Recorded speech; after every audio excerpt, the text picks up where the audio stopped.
Baik, Assalamualaikum warahmatullahi wabarakatuh. Selamat malam pemirsa Jambi TV yang ada di rumah. Senang sekali pada malam hari ini saya kembali menyapa pemirsa Jambi TV yang ada di rumah, tentunya dalam talk show eksklusif yang pada malam hari ini kita bersama dengan kantor Bea Cukai Jambi.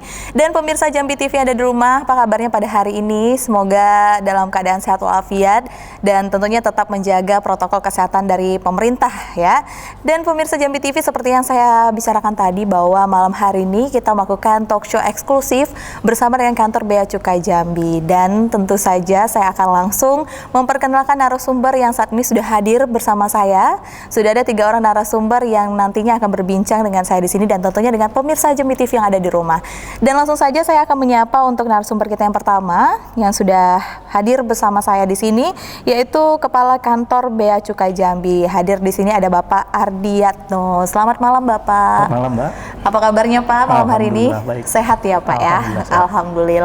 Dan pemirsa Jambi TV, hadir pula narasumber kita yang kedua, yaitu Kasih Penindakan dan Penyidikan. Di sini sudah hadir Bapak Heri Sustanto. Apa kabar Bapak? Alhamdulillah sehat Mbak. Alhamdulillah sehat ya Pak. Semangat Pak malam hari ini? Semangat. Iya, karena sesuai ya, Kasih Penindakan dan Penyidikan. Nah, selanjutnya sudah ada narasumber kita yang ketiga kali ini selaku Kasih PKC 3, ada Bapak Leonardo Samosir. Selamat malam Bapak. Selamat malam Mbak. Sehat Pak. Selamat malam pemirsa. Sehat Bapak? Puji Tuhan sehat Mbak. Alhamdulillah. Dan nah semangat. pemirsa Jambi TV, itu dia sudah ada 3 orang narasumber yang tentunya sudah hadir bersama saya di sini dan tentunya akan berbincang mengenai Bea Cukai Jambi dan tentunya akan berbincang juga dengan pemirsa Jambi TV yang ada di rumah nantinya. Untuk itu kita akan langsung saja nih ya pemirsa untuk bertanya-tanya dengan 3 orang narasumber kita yang ada di sini. Malam hari ini sudah ada, saya akan menyapa terlebih dahulu ada Bapak Ardiatno. Bapak sehat ya Pak ya. Sehat. Bapak, di sini kan kita tahu nih Pak, kalau misalkan sekarang kita dengan apa-apa selalu dengan protokol kesehatan dari pemerintah. Nah, sebelum saya berbincang banyak mengenai kantor Bea Cukai Jambi ini sendiri Pak, untuk di Bea Cukai Jambi ini sendiri Pak, apakah ada perubahan di masa pandemi COVID-19 ini sendiri untuk sistem di kantornya Pak? Baik, selamat malam Mbak Fitri, selamat malam pemirsa Jambi TV. Iya. Terkait dengan kondisi pandemi COVID-19 di kantor pelayanan, kantor pengawasan dan pelayanan Bea Cukai Jambi, atau memudahkan kita sebut kantor Bea Cukai Jambi, begitu saja ya. Iya. Kami melakukan skema penugasan. Untuk petugas kami ada skema work from home. Jadi ada sebagian petugas kami yang kami melakukan pekerjaan dari rumah, Baik. dan sebagian melaksanakan tugasnya di kantor. Namun tetap kami selalu memonitor kinerjanya supaya kinerja pelayanan maupun pengawasan tetap terlaksana dengan baik. Baik, jadi ada sistem yang sedikit berubah juga, apalagi di masa pandemi COVID-19 ini, berarti ada separuhnya work from home ya Pak, bekerja dari rumah, tapi tentu tetap tidak mengurangi kualitas kinerja dari pegawainya sendiri ya Pak ya. Baik, Pak Ardiatno, nah untuk ini saya akan membahas detail nih Pak mengenai Bea Cukai Jambi. Mungkin banyak hal-hal yang mungkin saya dan pemirsa Jambi TV belum ketahui banyak dari kantor Bea Cukai Jambi ini sendiri. Tapi sebelumnya Pak, bolehkan cerita sedikit pada kita di sini Pak mengenai tugas-tugas yang dilakukan oleh kantor Bea Cukai Jambi ini sendiri. Baik Mbak Fitri, jadi kalau pemirsa, kalau kita bicara tentang Bea Cukai, biasanya terpikir Bea Cukai itu adalah instansi pemerintah yang berurusan terkait dengan impor, ekspor di pelabuhan begitu ya. Jadi kantor Bea Cukai Jambi merupakan instansi vertikal di bawah Kementerian Keuangan, dalam hal ini Direktorat Jenderal Bea dan Cukai, yang mempunyai tugas pokok melaksanakan sebagian tugas pokok Kementerian Keuangan dan mengamankan kebijakan pemerintah di bidang lalu lintas masuk keluarnya barang dari daerah pabean Indonesia, melakukan pemungutan bea masuk, bea keluar, cukai, serta pajak dalam rangka impor, serta pajak-pajak lain yang ditentukan dengan undang-undang. Terkait dengan fungsi dari Direktorat Jenderal Bea Cukai, ada 4 fungsi utama yang dilaksanakan. Yang pertama adalah fungsi trade facilitator, yaitu fungsi trade facilitator adalah fungsi memberikan fasilitas kepada perdagangan, dunia perdagangan, untuk menekan biaya ekonomi tinggi, sehingga tercipta suasana atau perdagangan yang kondusif. Iya. Berikutnya adalah industrial assistant, yaitu fungsi untuk memberikan fasilitasi kepada dunia industri dalam negeri yang bertujuan untuk tercapainya keunggulan yang kompetitif para industri di dalam negeri sehingga mampu bersaing di pasar internasional. Yang ketiga adalah fungsi revenue collector, yaitu fungsi untuk melakukan pemungutan biaya masuk, biaya keluar, pajak dalam rangka impor, serta tadi pajak-pajak lain yang ditetapkan dengan undang-undang. Dan yang terakhir adalah fungsi community protector, yaitu fungsi untuk memberikan perlindungan kepada masyarakat terhadap masuknya barang-barang yang akan membahayakan keamanan, membahayakan kesehatan, dan mungkin berpengaruh dari moralitas suatu bangsa. Oke, baik. Jadi itu mengenai tugas dari Bea Cukai ini sendiri ya Pak ya. Nah, untuk menunjang dari tugas-tugas pokok yang sudah Bapak sebutkan tadi nih Pak, fungsi Bea Cukai dalam melayani dan mengawasi di mana saja nih Pak untuk wilayah kerja dari Bea Cukai Jambi ini sendiri? Baik Pak, Bea Cukai Jambi secara administratif mulai mempunyai wilayah kerja di seluruh Provinsi Jambi yang seperti kita tahu terdiri dari 11 kabupaten dan kota. Namun untuk kami mempunyai kantor induk di Jalan Yosudarso di Kasang, atau mungkin banyak dikenal di sebelah Batalion Rider. Dan untuk mendekatkan fungsi kami, tugas kami di bidang pelayanan maupun pengawasan, kami menempatkan pegawai-pegawai di beberapa titik pos pelayanan dan pengawasan. Antara lain di pos pelayanan pengawasan di Kuala Tungkal, di Muara Sabak, di kantor pos Lalu Bea Jambi, serta di Pelabuhan Talang Duku. Oke, jadi untuk wilayah kerjanya secara umum semua ya Pak, di seluruh Provinsi Jambi, tentunya di 11 kabupaten dan kota yang ada di Provinsi Jambi. Nah, dalam penjelasan Bapak di awal tadi itu ada kata-kata ekspor, impor, dan cukai ini Pak. Bisa nggak Pak jelaskan kepada kita di sini mengenai definisi kegiatan tersebut dan keterkaitannya bagi masyarakat, khususnya masyarakat yang ada di Provinsi Jambi ini Pak? Baik Mbak Fitri, jadi terkait dengan peran Bea Cukai Jambi di Provinsi Jambi, bahwa saya dapat sampaikan terkait pertama adalah penjelasan tentang apa itu impor, ekspor, dan cukai. Jadi bahwa impor adalah kegiatan memasukkan barang dari luar negeri ke Indonesia. Untuk ekspor adalah membawa keluar atau mengirimkan barang dari Indonesia ke luar negeri. Sedangkan cukai adalah barang-barang tertentu yang ditetapkan undang-undang karena konsumsinya dibatasi, peredarannya perlu diawasi dan mempunyai dampak negatif untuk masyarakat. Sebagaimana contohnya adalah hasil tembakau, minuman mengandung etil alkohol atau yang kita bisa kenal dengan minol atau minuman keras, berikut juga dengan etil alkohol itu sendiri. Untuk Bea Cukai Jambi, sesuai dengan fungsi yang saya sampaikan di atas, salah satu fungsinya adalah revenue collector atau menghimpun penerimaan negara dari biaya masuk, biaya keluar, dan cukai. Di tahun 2020, Bea Cukai Jambi ditargetkan sebesar 84 miliar. Dan alhamdulillah di akhir Oktober 2020 kami catat sudah terhimpun 103,880 miliar. Dalam siklus APBN, penerimaan dari biaya masuk, cukai, dan biaya keluar ini menjadi sebuah penerimaan negara secara nasional.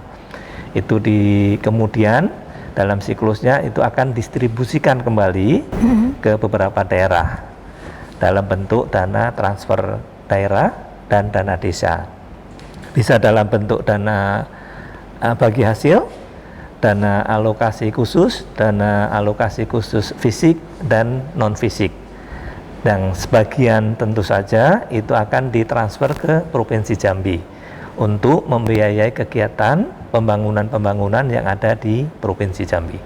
Oke, jadi itu untuk peran Bea Cukai sendiri untuk masyarakat yang ada di Provinsi Jambi khususnya ya Pak ya.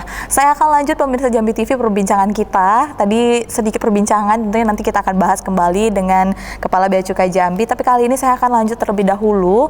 Saya ingin berbincang dengan Bapak Leonardo Samosir. Bapak, apa kabar ya Pak? Sehat? Sehat, Mbak Fitri. Sehat ya Pak ya. Nah, tadi kan kita sudah ada sedikit perbincangan dengan Kepala Bea Cukai Jambi, ada Bapak Ardiatno. Nah, di penjelasan dari Bapak Ardiatno ini sendiri tadi banyak membahas mengenai kata-kata ekspor, impor, dan cukai nih Pak. Dan menurut saya itu sangat menarik nih Pak untuk kita bahas dan kita ulik lagi lebih detail untuk pemirsa Jambi TV yang ada di rumah tentunya. Untuk komoditi-komoditi unggulan nih Pak di bidang ekspor, impor, dan cukai pada wilayah kerja Bea Cukai Jambi itu sendiri apa saja nih Pak?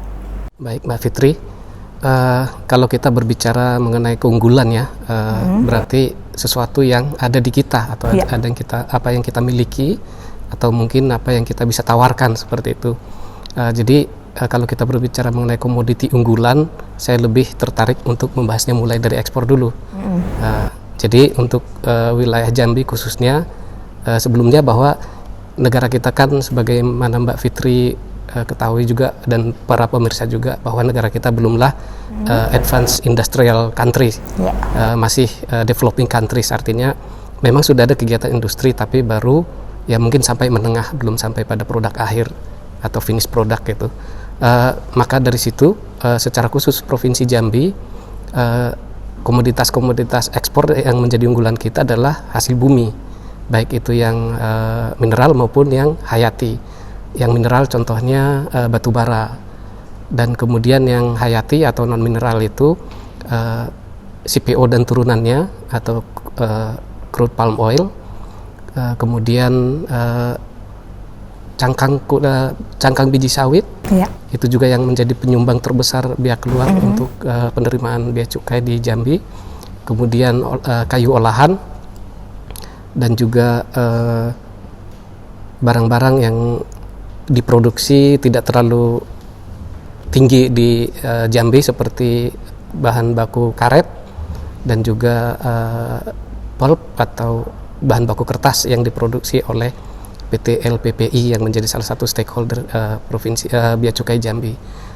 Lalu kemudian untuk impornya, impor ini sebenarnya kurang tepat kalau menurut saya Mbak Fitri kita sebutkan sebagai komoditi unggulan. Karena apa?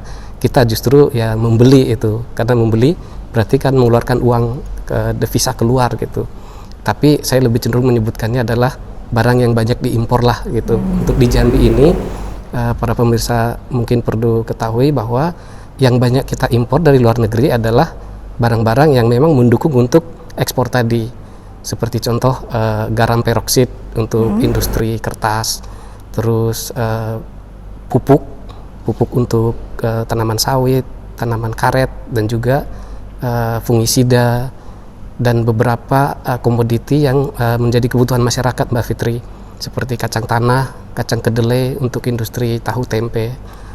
Terus kemudian untuk cukai sendiri, di Provinsi Jambi kebetulan memang tidak ada pabrik atau industri yang menghasilkan BKC seperti Pak Ardi sudah uraikan tadi. Jenis-jenis BKC itu tidak ada pabrik etil alkohol, tidak ada pabrik minuman mengandung etil alkohol atau minol, dan juga tidak ada pabrik hasil tembakau atau pabrik rokok, sehingga Jambi untuk BKC masih murni sebagai daerah pemasaran atau daerah peredaran, seperti itu.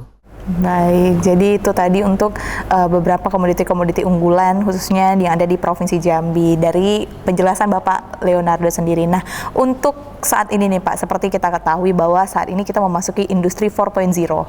Nah, di kantor Bea Cukai Jambi ini sendiri nih Pak, bagaimana pemanfaatan teknologi informasi ini sendiri untuk memberikan pelayanan dan pengawasan yang terbaik khususnya bagi masyarakat yang ada di Provinsi Jambi saat ini Pak? Baik Mbak Fitri. Kalau kita berbicara mengenai 4.0 tentunya sudah tidak jauh-jauh dari teknologi informasi ya Mbak ya, dan juga tentunya teknologi industri-industri lainnya seperti permesinan dan segala macam, robotik dan sebagainya.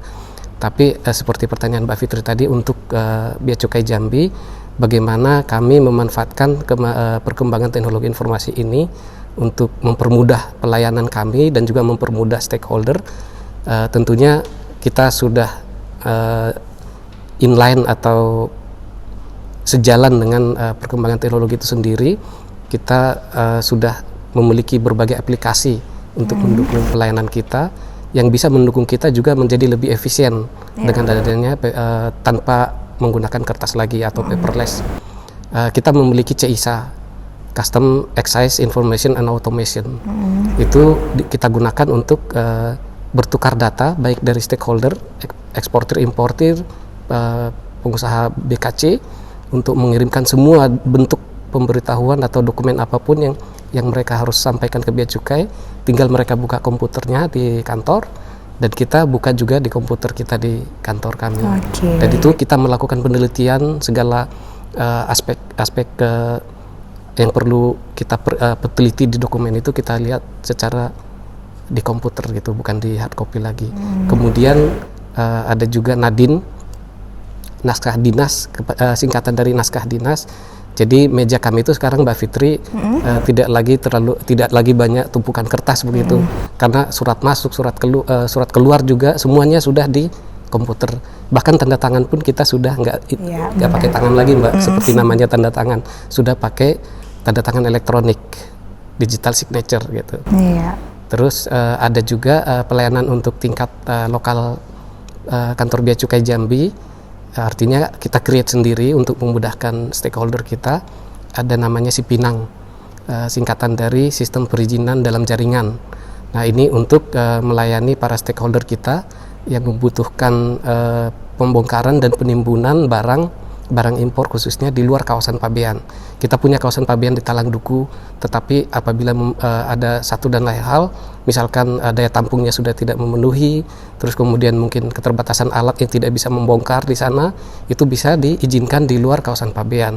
Dan itu kita semuanya proses secara online.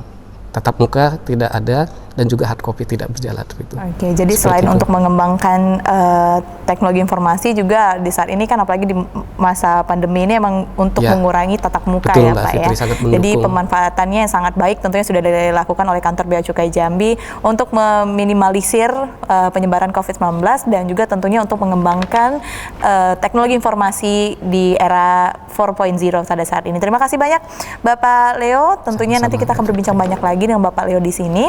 Terkait modus penyelundupan, di pantai timur Sumatera ini kegiatan penyelundupan tidak lepas dari melalui kapal-kapal. Nah, modus-modus mereka ini mereka lakukan dengan membawa barang-barang penyelundupan menggunakan kapal-kapal cepat yang kemudian dilansir di tengah laut menggunakan kapal-kapal kayu kecil untuk dibawa ke daerah